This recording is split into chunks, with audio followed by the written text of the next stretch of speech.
ယ်သူကတော့ကံကောင်းတယ်ဘယ်သူကကံမကောင်းမှုနဲ့ကံကောင်းခြင်းမကောင်းခြင်းကိုဥတည်ပြီးတော့ပြောတယ်မြန်မာလူမျိုးတွေပြောတာမဟုတ်ဘူးနိုင်ငံညာကအနောက်တိုင်းကဥရောပကလူတွေလည်းပဲကံကောင်းတယ်ကံမကောင်းမှုဆိုတဲ့စကားလုံးကိုသူတို့လည်းပြောကြတယ်ဆုတောင်းပေးကြတယ်အင်္ဂလိပ်စကား luck ဆိုတဲ့စကားလုံး good luck လူတွေပြောကြတာအဲ့ဒီလိုကံကောင်းပါစေလို့ဒီလိုလူတွေဟာဆုတောင်းကြမြန်မာလူမျိုးတွေလည်းကံကောင်းပါစေလို့ဆုတောင်းကြအဲ့ဒီကံကောင်းခြင်းနဲ့မကောင်းခြင်းဆိုတာဟာဘာနဲ့သက်ဆိုင်တယ်လဲအမှန်ကန်သိရအောင်မြတ်ဗုဒ္ဓရဲ့အဆုံးအမတရားတော်တွေနာယူမှတ်သားဖို့လိုအပ်တယ်ပေါ့လောကလူတွေကတော့ကံကောင်းပါစေလို့ဆုတောင်းလိုက်တာနဲ့လေကံကောင်းသွားတယ်လို့ယုံကြည်တဲ့ပုဂ္ဂိုလ်တွေလည်းရှိတယ်မိမိလုပ်ငန်းတွေအဆင်ပြေနေလို့ရှိရင်လည်းကံကောင်းတယ်လို့ပြောကြတယ်ဒီနေရာမှာပါဠိဘာသာနဲ့လက်ခီဆိုတဲ့စကားလုံးတစ်ခုရှိတယ်လက်ခီဆိုတာတိရိနတ်သမီးကိုရည်ညွှန်းတဲ့စကားလုံးလည်းရှိတယ်ပေါ့နတ်သမီးအိန္ဒိယအတန်နဲ့ပြောမယ်ဆို Lakshmi လို့ပြောမယ်သဘောရှိတယ်လက်ခီဆိုတာကျက်တည်ရှိတယ်ကောင်းကျိုးချမ်းသာတွေကိုပေးနိုင်တယ်ဆိုတဲ့အိန္ဒိယနိုင်ငံသားတွေယုံကြည်ကြတဲ့နတ်သမီးသို့တော့နောက်တစ်ခုကတော့လက်ခီဆိုတဲ့စကားလုံးဟာစီးစိမ်ဥစ္စာတိုးတက်မြင့်မာခြင်းအောင်မြင်ကြီးပွားခြင်းလို့အဓိပ္ပာယ်ရစီးစိမ်ဥစ္စာ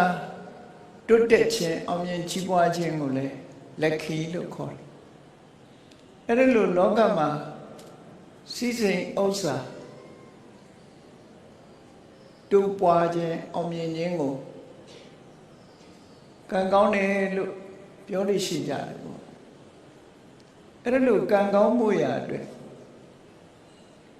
ဘယ်ရာကကံကောင်းမှုကိုဖြစ်စေတာလဲဘယ်ရာကကံမကောင်းမှုကိုဖြစ်စေတာလဲရသော်ဘုရားရဲ့သာဓကဒေသနာတော်တွေကိုကြည့်မယ်ဆိုလို့ရှိရင်မှတ်သားစရာတစ်ခုကတော့ဘာတော့ဆိုအတ္တနာကုရုတေလက်ခိန်ကံကောင်းခြင်းဟာကိုလှုပ်တာပဲဖြစ်တယ်ပေါ့လောကလူသားတွေကံကောင်းအောင်လည်းကိုယ်တိုင်လှုပ်ကြတာပဲဖြစ်တယ်ပေါ့အလက်ခိန်ကုရုတတ္တနာကံမကောင်းမှုဆိုတာလည်းပဲဘယ်သူမပြုတ်မိမိမှုကိုလှုပ်တာပဲဖြစ်တယ်လို့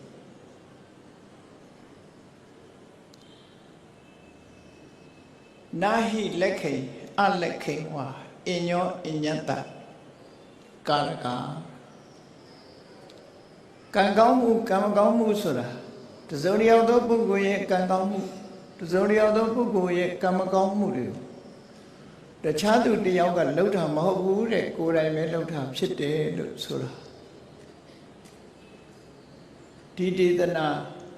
သာဓကဒေသနာထဲမှာမှတ်တမ်းတင်ထားတာရှိတယ်ဒီနေရာမှာအင်္ဂလိပ်စကားလုံး luck တို့ lucky တို့နဲ့ lucky နဲ့အတန်ရင်းသွားတူအဲ့ဒါလို့အတန်တူပြီးတော့စကားလုံးဆင်တာတွေဟာပါဠိဘာသာကစကားလုံးတွေအင်္ဂလိပ်ဘာသာမှာလည်းပဲရောက်ရှိနေတာတွေတွေ့ရတယ်ပေါ့ဘာသာစကားကိုလေ့လာကြတဲ့ပုဂ္ဂိုလ်တွေအနေနဲ့ဆိုလို့ရှိရင်ဘာကြောင့်တူတယ်လဲအကြောင်းမဲ့တူတာလားအဓိပ္ပာယ်ရောတူတာလားအတန်မဲ့တူတာလားလို့ဆိုမဟုတ်ဒီနေရာမှာလက်ခီအလက်ခီဆိုတဲ့စကားလုံးနဲ့ lucky တို့ like တို့ဆိုတာတူနေဘာကြောင့်တူတယ်လဲလို့ဆိုရင် Indo-European